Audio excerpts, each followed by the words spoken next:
visionary stage, and now we are going to go through stage number 2, which is the planning stage. Now, the first step in the planning stage is to document and write out your articles of incorporation. Who does this? The founding board members. The board members will come together and write in a formal document the name of your entity, the name of your nonprofit organization, the location where it will be officed or housed, and then, of course, what is its purpose. The importance of this document, the Articles of Incorporation, gives you the legal status of being a nonprofit with the state. So you will file the Articles of Incorporation with the Secretary of State.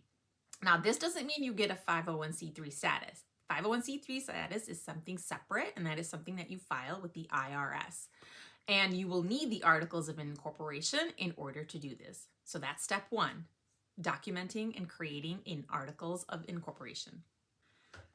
Then step 2 in the planning stage is that you're going to take the Articles of Incorporation and you're going to file them with the Secretary of State's office. There's usually a filing fee of I think right now it's about $70, but basically once this is filed, you are now a legal entity in your state. Now, you only file the Articles of Incorporation once, but every year you must renew those Articles of Incorporation. A lot of nonprofits forget to do this. If you forget for more than 2 or 3 years, you will automatically dissolve.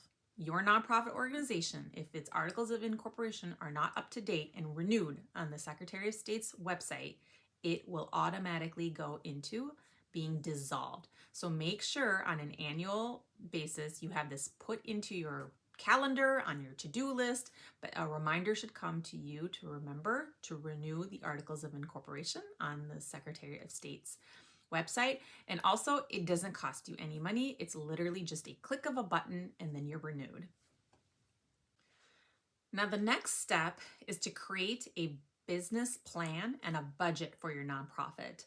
And a lot of organizations really miss out on this step because they go straight to filing for a 501c3 status and trying to get their nonprofit into that status before even putting together a proper business plan and a budget.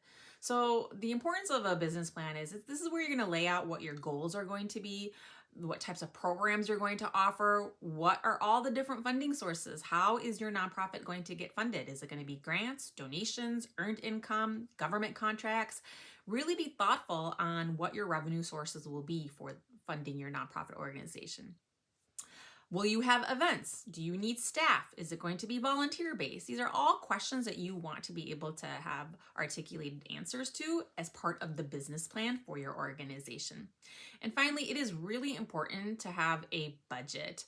Don't think that whatever's in the bank is what is the amount of money that you're going to be using and spending. You need to be very thoughtful on understanding what are all the expenses to run these programs to reach those goals and to be able to plan for those expenses by generating enough revenue. Now, once your business plan is completed and you've got a budget, you're going to need that to file for the 501c3 status. The Form 1023 is what you would file, and part of their narrative is to be able to talk about everything that's in your business plan. So it's important that you have these things articulated, documented, written down so that it's easy for you to be able to complete other parts of the planning stage.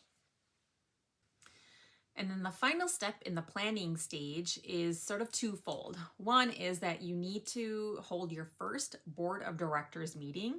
Once that is established and you've conducted that first meeting, you are good to go. Your nonprofit is live and in action. At that board meeting, the board of directors needs to approve the bylaws and vote in the new board members and the offices that they will be holding.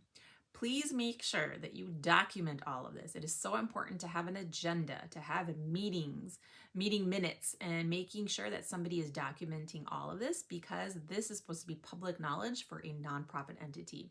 And it leaves a paper trail of all the decisions that you're making and makes sure that you are not held liable for anything inappropriate. Now, in addition to the board of directors meeting, you also want to look at different types of insurances that your nonprofit organization may need.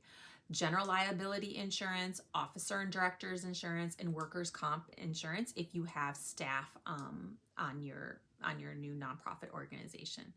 Insurance is really important. It protects you. It protects you from being sued. It protects people from individually being sued. If anything happens to a staff, employee, or board of director or a volunteer, you have insurance to cover you for any sort of expenses that may come out from that. So please make sure to check out your state's Council of Nonprofits, especially Minnesota Nonprofits. Minnesota Council of Nonprofits has a lot of great information on their website, and you can find the different types of companies that offer these different insurance. And make sure you get some quotes, because it's important to get the best, not the best deal, but the best coverage. All right. Now, if you have more questions and you need help, then sign up for my monthly newsletter or visit my website, and I would love to be able to help you get your nonprofit started. Thanks, and have a great day.